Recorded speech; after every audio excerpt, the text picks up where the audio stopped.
Welcome back to concept achievers. आज हम physical geography के कुछ इंपॉर्टेंट टॉपिक्स के बारे में समझेंगे जो एग्जाम्स पर्सपेक्टिव से बहुत ही इंपॉर्टेंट है।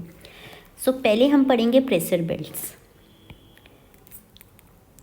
देखो, हमारी अर्थ में जितने भी चीज़ें होती हैं, ठीक है, जितने भी फिनोमिना हो रहे हैं, आपको टोर्नाडोज दिख रहे हैं, आपको अर्थक्वेक्स, ठीक है, आपको ओशनिक करंट्स के मूवमेंट, ठीक है, तो ये सब में सबसे इम्पॉर्टेंट रोल प्ले करते हैं प्रेशर बेल्ट्स। इसीलिए प्रेशर बेल्ट्स को पढ़ना बहुत इम्पॉर्टेंट होता है, ठीक है।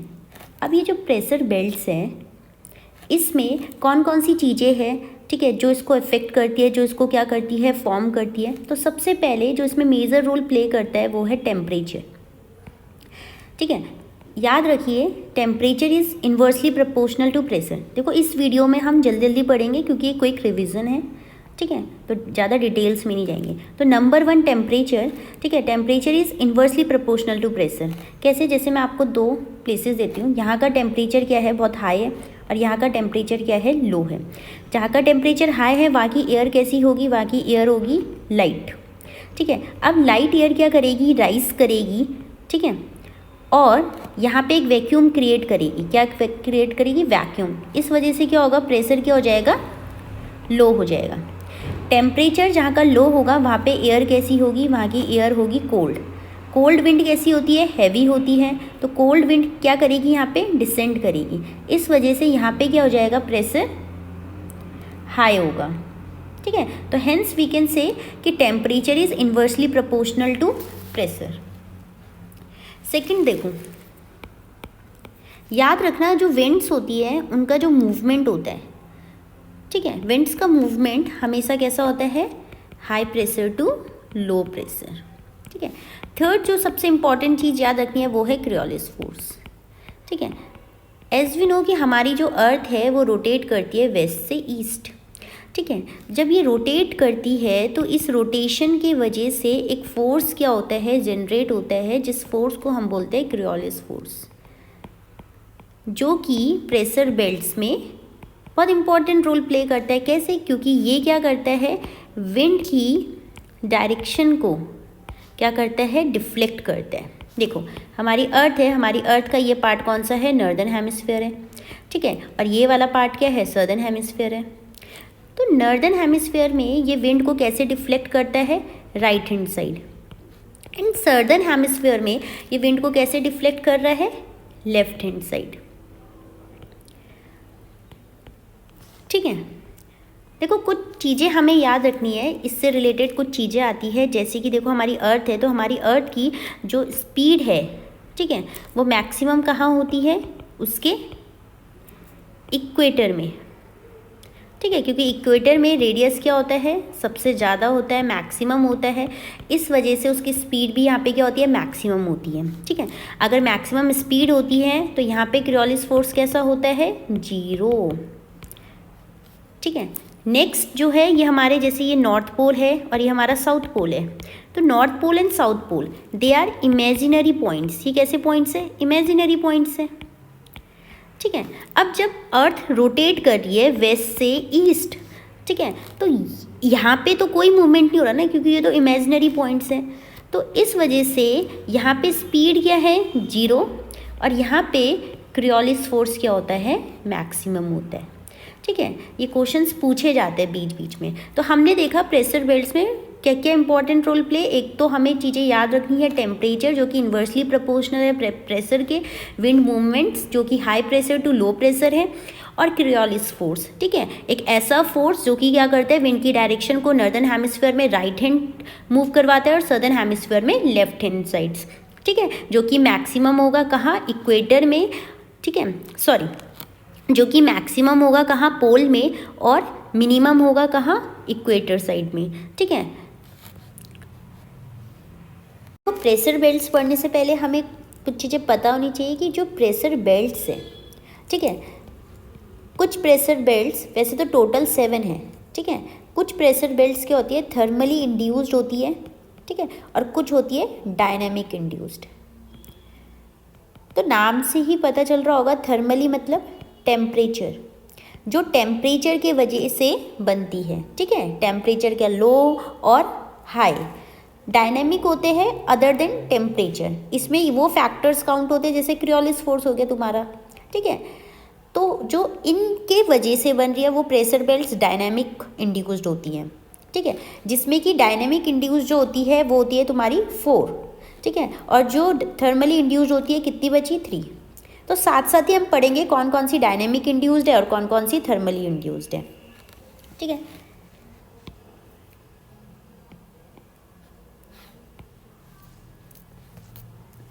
तो देखो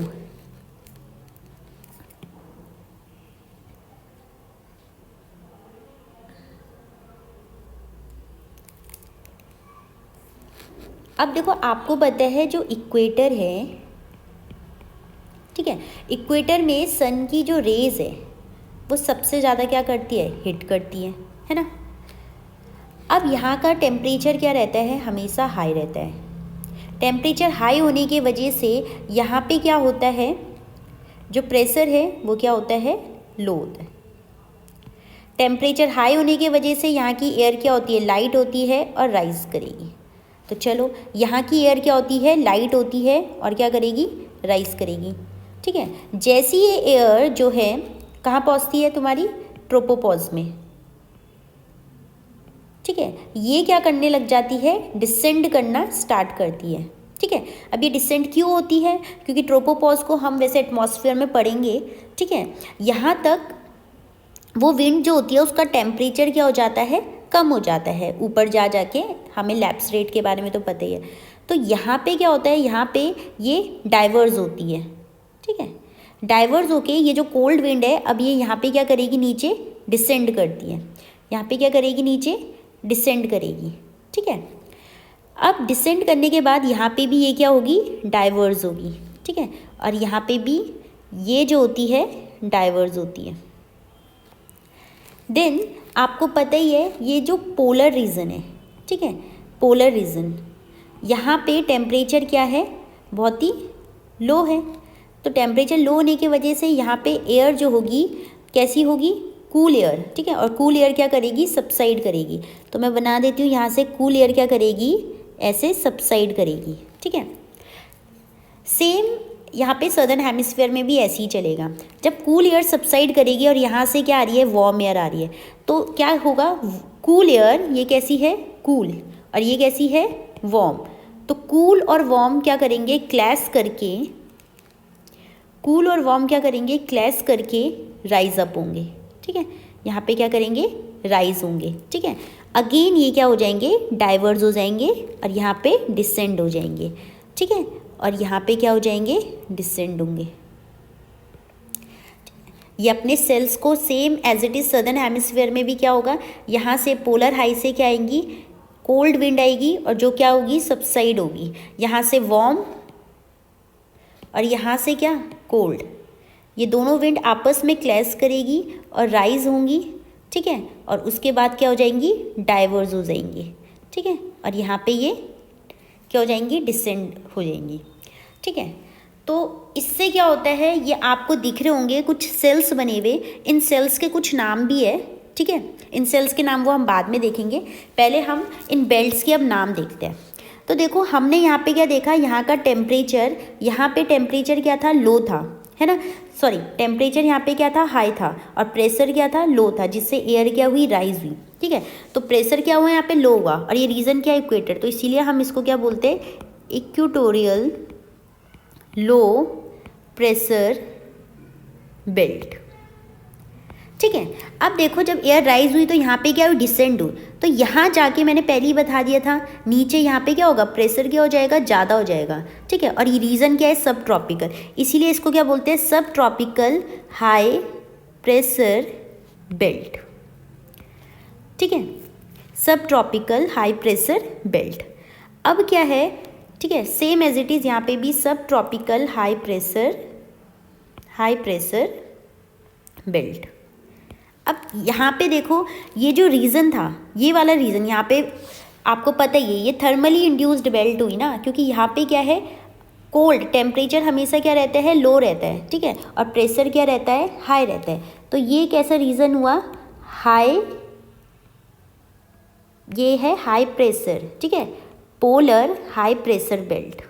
ठीक है, ये रीज़न कैसा है, पोलर हाई प्रेशर बेल्ट का। और जहाँ पे ये दोनों एयर, यहाँ पे जो कोल्ड आई थी और यहाँ से क्या आई थी, वार्म आई थी, ये राइज हुई, ये जो बेल्ट बनाएगी, क्योंकि एयर क्या हो रही है यहाँ पे, राइज हो रही है, तो यहाँ पे वैक्यूम क्रिएट करेगी। तो ये रीज़न क्या होगा, सब पोलर लो प्रेशर बेल्ट। ठीक है, सेम एज इट इज़ यहाँ पे भी यही होगा, सब पोलर लो प्रेशर बेल्ट। ठीक है, तो अब आप इस कॉन्सेप्ट को समझे। इनमें से मैं आपको बताती हूँ कौन सी थर्मली इंड्यूस्ड है और कौन सी क्या है, डायनेमिक इंड्यूस्ड है। ठीक है, तो थर्मली इंड्यूस्ड को जैसे मैं इस कलर से करती हूँ। ठीक है, तो ये क्या है, ये वाली जो तुम्हारी ये वाली बेल्ट थी, इक्वेटोरियल लो प्रेशर बेल्ट। ठीक है, प्लस तुम्हारी पोलर हाई प्रेशर बेल्ट। ठीक है, यहाँ पे पोलर हाई प्रेशर बेल्ट, तो आपकी टोटल 3 बेल्ट्स जो है वो क्या है, आपकी थर्मली इंड्यूस्ड है। ठीक है, इसी में से अगर मैं बोलूँ जो आपकी डायनेमिक है, तो डायनेमिक 4 हो गई। एक तो क्या हो गई, सब पोलर लो प्रेशर बेल्ट। ठीक है, सब पोलर लो प्रेशर बेल्ट यहाँ की। ठीक है, सब ट्रॉपिकल हाई प्रेशर बेल्ट और सब ट्रॉपिकल हाई प्रेशर बेल्ट, ये हो गई आपकी 4। तो 4 और 3 7, तो टोटल आपकी कितनी है, 7 प्रेशर बेल्ट्स हैं। ठीक है, चलो अब हम इन विंड्स को मैप के थ्रू पढ़ते हैं। ठीक है, तो ये हमारी अर्थ है। ठीक है, this is 0 degree, this is 30 degree. ठीक है, 60 डिग्री, सेम यहाँ पे 30 degree, 60 degree, this is 90 degree and 90 degree. ठीक है, तो 0 डिग्री क्या थी हमारी, लो प्रेशर। ठीक है, यहाँ पे क्या थी हमारी, हाई प्रेशर। ये हमारी लो प्रेशर, ये हमारी हाई प्रेशर, हमारी लो प्रेशर। ठीक है, अब हमको पता है विंड कैसे मूव करती है, high pressure to low pressure. ठीक है, तो हम हाई प्रेशर से लो प्रेशर की तरफ विंड्स बनाएंगे, विंड्स का मूवमेंट ऐसे यहाँ पे सेम। और हमने पहले ही पढ़ लिया था क्रियोलिस फोर्स की वजह से नॉर्दर्न हेमिस्फीयर में विंड कैसे मूव करती है, तुम्हारी राइट हैंड साइड। ठीक है, तो इसको हम थोड़ा राइट हैंड साइड की तरफ दिखाएंगे। सदर्न हेमिस्फीयर में विंड कैसे मूव करती है, लेफ्ट हैंड साइड। ठीक है, तो इसको हम लेफ्ट हैंड साइड की साइड दिखाएंगे ऐसे।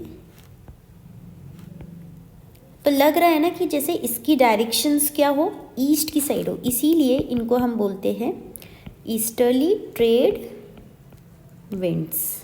ठीक है, ये ट्रेड विंड्स क्या होती है, तुम्हारी परमानेंट विंड्स होती है। हाई कोर्ट में 1 मार्क्स से यहाँ से क्वेश्चन आया था कि ट्रेड विंड्स कैसी होती है, परमानेंट विंड्स होती है।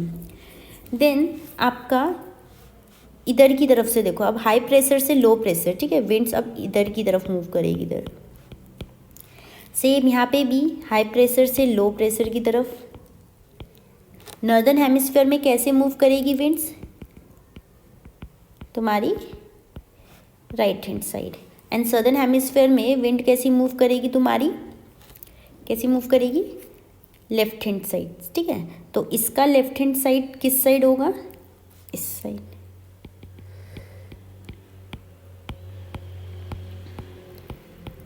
तो ऐसा लग रहा है ना कि यहाँ पे विंड कैसे मूव कर रही है, ईस्ट साइड से नहीं आ रही, वेस्ट साइड से। ठीक है, वेस्टर्लीज विंड आ रही है, इसीलिए इस डायरेक्शंस में हम इन्हें बोलते हैं, इस लैटिट्यूड में आती है वेस्टर्ली ट्रेड विंड्स। कौन सी आती है, वेस्टर्ली ट्रेड विंड्स। अब यहाँ पे लो प्रेशर है लेकिन यहाँ पे हाई प्रेशर होता है, विंड मूव कर रही है हाई प्रेशर से लो प्रेशर, यहाँ पे हाई प्रेशर से लो प्रेशर। सदर्न हेमिस्फीयर में किधर की तरफ रिफ्लेक्ट करती है, लेफ्ट हैंड साइड। ठीक है, और इधर की तरफ नॉर्दर्न हेमिस्फीयर में किधर की तरफ रिफ्लेक्ट करती है, राइट हैंड साइड्स। ठीक है, तो यहाँ पे ऐसा लगता है विंड कैसे आती है, किस डायरेक्शंस में लग रही है, ईस्ट साइड से आ रही है, इसीलिए हम इन्हें बोलते हैं पोलर ईस्टर्लीज विंड। ठीक है, तो ये कुछ विंड्स के क्या थे, मूवमेंट की, किस डायरेक्शंस में आ रही है, कैसे कैसे आ रही है। और next topic is oceanic current. Oceanic current, ठीक है, होता क्या है, फ्लो ऑफ वाटर, जब वाटर का फ्लो क्या होता है, एक पर्टिकुलर डायरेक्शन में होता है, वो होती है हमारी ओशनिक करंट्स। ठीक है, अब देखो हमने कभी कभी यहाँ पे सुना होगा ड्रिफ्ट, ठीक है, और एक वर्ड आता है स्ट्रीम। थोड़ा कंफ्यूजिंग है लेकिन बहुत सिंपल है। देखो जब वाटर का फ्लो होता है और जब वाटर का फ्लो, ठीक है, और बिकॉज ऑफ लैंड, ठीक है, कोई लैंडलॉक एरिया होता है तो इसके वजह से वो क्या हो जाती है, डिवाइड हो जाती है, ठीक है, छोटी छोटी स्ट्रीम्स में। ठीक है, तो इसको हम क्या बोलते हैं, ड्रिफ्ट। जैसे आपने सुना होगा north Atlantic drift. Same stream होता क्या है, स्ट्रीम क्या होता है, स्ट्रीम वो जगह होती है जहाँ पे लार्ज वॉल्यूम ऑफ वाटर होता है। ठीक है, अभी लार्ज वॉल्यूम ऑफ वाटर आएगा कैसे, जहाँ पे दो या दो से ज़्यादा ओशनिक करंट्स आपस में क्या होती है, मिलती है। ठीक है, दो या दो से ज़्यादा क्या है, ओशनिक करंट्स आपस में क्या है, मर्ज होती है, मिलती है, वहाँ पे वो स्ट्रीम्स बनाती है। फॉर एग्जांपल तुम्हारा गल्फ स्ट्रीम्स। ठीक है, हमने देखा है ना गल्फ स्ट्रीम में क्या है, एंटीलीज और तुम्हारी फ्लोरिडा। ठीक है, फ्लोरिडा और एंटीलीज ओशनिक करंट्स आपस में क्या होती है, मर्ज होती है और क्या बनता है, गल्फ स्ट्रीम बनता है। तो ये छोटे छोटे पॉइंट्स थे, इनका डिफ्रेंशिएट आना चाहिए। ठीक है, तो अब हम स्टार्ट करते हैं अपने मैपिंग के थ्रू कुछ ओशनिक करंट्स। नहीं, उससे पहले एक और इम्पॉर्टेंट चीज़ है। देखो जो ओशनिक करंट पोल से इक्वेटर की तरफ आ रही है, वो ओशनिक करंट्स कैसी होंगी, तुम्हारी कोल्ड। और जो इक्वेटर से पोल्स की तरफ जा रही है, वो ओशनिक करंट तुम्हारी कैसी होगी, वार्म। Got it. तो यहाँ पे अब हम देखते हैं, तो हम सबसे पहले ओशनिक करंट पढ़ेंगे अटलांटिक ओशंस की। ठीक है, अब मैंने आपको बता ही दिया है कि जो ये एरिया है, यहाँ पे कैसी विंड्स आती है, कौन सी ट्रेड विंड्स होती है, ईस्टर्ली ट्रेड विंड्स होती हैं। ठीक है, तो इसीलिए इनके मूवमेंट्स क्या होते हैं, आपको इस साइड ही दिखेंगे ऐसे। तो ये क्या हो गया, जैसे आपकी नॉर्थ इक्वेटोरियल करंट। सेम यहाँ पे ये क्या हो गया आपका, साउथ इक्वेटोरियल करंट। ठीक है, अब आपको पता ही है जब ओशनिक करंट्स जो होती है किससे क्लैश करती है, कोई लैंड पार्ट से, तो वो ड्रिफ्ट हो जाती है, टूट जाती है। ठीक है, लेकिन बेसिकली हम जो बात करेंगे, अभी हम जो पढ़ रहे हैं वो क्या पढ़ रहे हैं, अटलांटिक ओशन। ठीक है, तो हम सबसे पहले अटलांटिक ओशंस की ओशनिक करंट्स के बारे में पढ़ेंगे। तो यहाँ पे हम देखेंगे, ये है हमारा अटलांटिक ओशन और यहाँ पे क्या है आपका नॉर्थ इक्वेटोरियल करंट। यहाँ पे आपकी क्या है, साउथ इक्वेटोरियल करंट। ठीक है, तो ये साउथ इक्वेटोरियल करंट यहाँ से क्या करती है, ड्रिफ्ट हो जाती है। ठीक है, जो आपकी साउथ इक्वेटोरियल करंट है यहाँ से ड्रिफ्ट होती है और यहाँ पे क्या बनाती है आपकी, कौन सी करंट में, ब्राज़ीलियन करंट। ठीक है, ब्राज़ीलियन करंट आप ऐसे भी याद कर सकते हो, जो ब्राज़ीलियन यहाँ पे क्या है, ब्राज़ील है, तो यहाँ से ब्राज़ीलियन करंट याद कर सकते हो। अब ये इक्वेटर टू पोल जा रही है ना, तो ये कैसी होगी, वार्म करंट होगी, ऐसे आपको याद रखना है। तो साउथ इक्वेटोरियल करंट की एक ब्रांच ब्राज़ीलियन करंट में ड्रिफ्ट होगी और दूसरी ब्रांच यहाँ पे याद रखना, यहाँ पे, ठीक है, ये किस में होगी, फ्लोरिडा करंट में। आप अपने मैप से भी इसको बहुत अच्छे से देख सकते हैं। ठीक है, तो यहाँ पे होगी ये फ्लोरिडा करंट। ठीक है, अब ये जो नॉर्थ इक्वेटोरियल करंट है, ठीक है, इसकी ये जो ब्रांच होगी, ठीक है, फ्लोरिडा करंट के साथ क्या हो जाएगी, यहाँ पे मर्ज हो जाएगी। और ये इसकी वाली ब्रांच को हम क्या बोलते हैं, एंटीलीज। क्या बोलते हैं, एंटीलीज करंट। ठीक है, और ये यहाँ पे मर्ज होके क्या बनाएंगे, एक गल्फ बनाएगी। मैंने आपको पहले ही बता दिया था स्ट्रीम कब बनती है, गल्फ स्ट्रीम, जब दो या दो से ज़्यादा ओशनिक ब्रांचेस जो करंट क्या होती है, मर्ज होती है, तो वहाँ पे स्ट्रीम बनती है। तो यहाँ पे क्या बनेगा आपका, गल्फ स्ट्रीम। ठीक है, अब ये जो गल्फ स्ट्रीम है, ठीक है, अब ये आगे की तरफ इसका पानी ऐसे क्या होता है, करंट क्या होती है, आगे की तरफ मूव करती है। ठीक है, हम सबको पता है नॉर्दर्न हेमिस्फीयर में, ठीक है, यहाँ पे क्या हो रहा है, डिफ्लेक्शन होता है क्योंकि यहाँ पे वेस्टर्ली विंड्स आती है, तो यहाँ पे इसका डिफ्लेक्शन हो गया। ठीक है, तो यहाँ पे जो है ये है नॉर्थ एटलांटिक ड्रिफ्ट। ठीक है, और ये जो नॉर्थ एटलांटिक ड्रिफ्ट है, अब ये एक पार्ट इसका आगे जाके ये कौन सा है, नॉर्वेगियन करंट। नॉर्वेगियन करंट बहुत इंपॉर्टेंट करंट है। देखो जो आपका यूके है वो इतना हायर लेटीट्यूड होने के बावजूद भी क्या है, वहाँ के जो विंटर्स में पोर्ट्स वगैरह वहाँ पे क्या रहते हैं, ओपन रहते हैं, क्योंकि उनका टेम्परेचर वहाँ पे मेंटेन रहता है, क्योंकि यहाँ पे इस करंट के वजह से, ये करंट कैसी है, वार्म करंट है, तो जो वहाँ का टेम्परेचर मेंटेन करने में क्या करती है, हेल्प करती है। अब आपको पता है यहाँ से, ठीक है, यहाँ से आपका क्या आता है, एक कोल्ड करंट आता है। इस कोल्ड करंट का नाम क्या है, लेब्राडोर। ठीक है, ये लेब्राडोर जो कोल्ड करंट है, ये कैसा करंट है, ये अभी सब सरफेस में है, क्योंकि हैवी है तो सब सरफेस में, और सब सरफेस में, और जैसे ये थोड़ा आगे आगे की तरफ यहाँ की तरफ मूव करेगा, ठीक है, तो इसका एक पार्ट जब ये इधर की तरफ से क्या होगा, तो हल्का सा क्या होगा, क्लेश होगा, और ये कौन सा करंट बनेगा, कैनरी करंट बनेगा। कौन सा करंट, कैनरी करंट। ठीक है, तो आप यहाँ पे देख रहे होंगे कि एक गायर जैसा बन गया। कैसा बन गया, एक गायर जैसा बन गया है ना। इसको हम ये भी बोलते हैं नॉर्थ एटलांटिक गायर। ठीक है, और यहाँ पे एक सी बनता है, that sea is known as Sargasso sea. ठीक है, कैसा सी, सारगासो सी।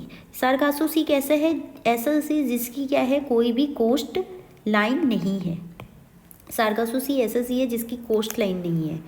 ठीक है, आपको ये भी याद रखना है कि देखो जो ये यहाँ से, ठीक है, लेब्राडोर, और जब यहाँ पे ये जो गल्फ स्ट्रीम है, ठीक है, यहाँ पे जब ये मिलते हैं, क्योंकि एक कोल्ड करंट है, ठीक है, और एक कैसी करंट है, वार्म करंट है, यहाँ पे बहुत बेस्ट फिशिंग ग्राउंड बनते हैं, और यहाँ पे आपको कौन सा एरिया है, न्यू फाउंडलैंड। ठीक है, जो कि बेस्ट फिशिंग ग्राउंड है।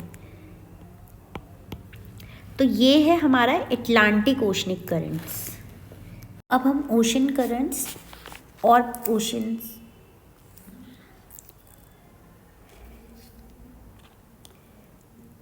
तो चलो और ओशंस की करंट्स देखते हैं। जैसे पैसिफिक ओशन, तो मैंने अभी आपको बताया ये नॉर्थ इक्वेटोरियल करंट है, ये साउथ इक्वेटोरियल करंट है। ठीक है, ये यहाँ पे ड्रिफ्ट होके ये क्या बनेगा, कुरोशियो। और ये कैसी, कुरोशियो कैसी करंट है, वार्म करंट है, क्योंकि इक्वेटर टू पोल जा रही है। सेम ऐसी साउथ इक्वेटोरियल करंट ड्रिफ्ट होगी, और यहाँ पे क्या बनेगी, ईस्ट ऑस्ट्रेलियन करंट। ये भी आपकी कैसी है, वार्म ओशनिक करंट है। ठीक है, ऐसी ही ऊपर से, ठीक है, इसके ऊपर से यहाँ पे आपकी कैसी करंट आएगी, ओशियो। ठीक है, ओशियो, और ये पोल टू इक्वेटर आ रही है, तो ये आपकी कैसी है, कोल्ड, और ये वार्म है। तो यहाँ पे भी इसीलिए आपको क्या है, जापान वगैरह में बेस्ट फिशिंग ग्राउंड्स देखने को मिलते हैं। ठीक है, अब आप फर्दर मूव करते हैं आगे, यही नॉर्थ इक्वेटोरियल करंट, तो यहाँ पे ये कौन सा ओशियन है आपका, इंडियन ओशियन। ठीक है, तो इंडियन ओशियन की तरफ ये जो नॉर्थ इक्वेटोरियल करंट है, ये ड्रिफ्ट होती है, और ये ड्रिफ्ट होती है किस में, अगुलाज। ये अगुलाज करंट जो है ये कैसी है, आपकी वार्म है। ठीक है, सेम एज इट इज़ ये जो साउथ इक्वेटोरियल करंट है, ठीक है, साउथ इक्वेटोरियल करंट यहाँ पे क्या होता है, ड्रिफ्ट होता है। ठीक है, आपको पता है ये मोजाम्बिक है। ठीक है, और यहाँ पे ये क्या है, मोजाम्बिक ड्रिफ्ट ही है, इसी नाम से इसको जाना जाता है, मोजाम्बिक। ठीक है, अब हम बात करते हैं इधर की तरफ के पैसिफिक ओशन। अगर हम बात करें, ये north equatorial current as it is यहाँ पे क्या होगी, चलेगी, और ऐसी ही साउथ इक्वेटोरियल करंट इधर की तरफ क्या होगी, एज इट इज़ क्या होगी, चलेगी। ठीक है, अब देखो बीच बीच में क्या होते हैं, लैंड पार्ट्स तो आते हैं, तो ये उनसे टकरा के वापस भी होते हैं। इसीलिए अगर आप देखते होंगे यहाँ पे लिखा रहता है इक्वेटोरियल काउंटर करंट। तो काउंटर मतलब यही है कि वो बैक फ्लो कर रही है, आधा आधा पानी उसका पीछे की तरफ क्या होता है, आता रहता है। ठीक है, अब यहीं पे आपको पता ही है, इधर की तरफ वेस्टर्लीज विंड क्या करती है, फ्लो करती है। तो ये क्या है, नॉर्थ पैसिफिक करंट।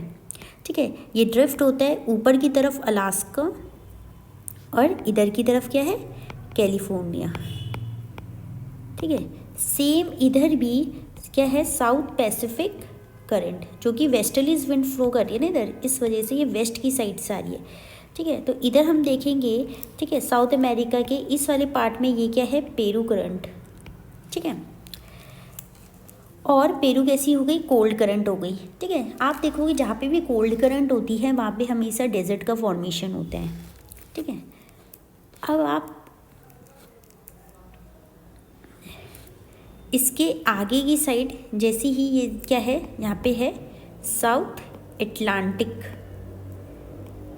ठीक है, ये जो ये ऊपर जा रही है, दिस इज बेंगुला। ठीक है, बेंगुला भी कैसी हो गई, कोल्ड करंट हो गई। ठीक है, और ये इंडियन ओशन आ गया, तो इधर की तरफ इसी करंट को क्या बोलेंगे, साउथ इंडियन करंट। ठीक है, जो कि वेस्ट साइड, ठीक है, वेस्ट ऑस्ट्रेलिया साइड किस में ड्रिफ्ट होती है, वेस्ट ऑस्ट्रेलियन करंट। ठीक है, जो कि एक कोल्ड करंट है, और हम देखते हैं इसीलिए ऑस्ट्रेलिया की इधर की तरफ क्या होता है, बहुत ज़्यादा डेजर्ट का फॉर्मेशन होता है, बहुत लो रेनफॉल होती है, और इस तरफ तुम्हें क्या हरियाली दिखाई देगी, क्योंकि यहाँ पे वार्म करंट है, वहाँ पे रेन हो रही है। ठीक है,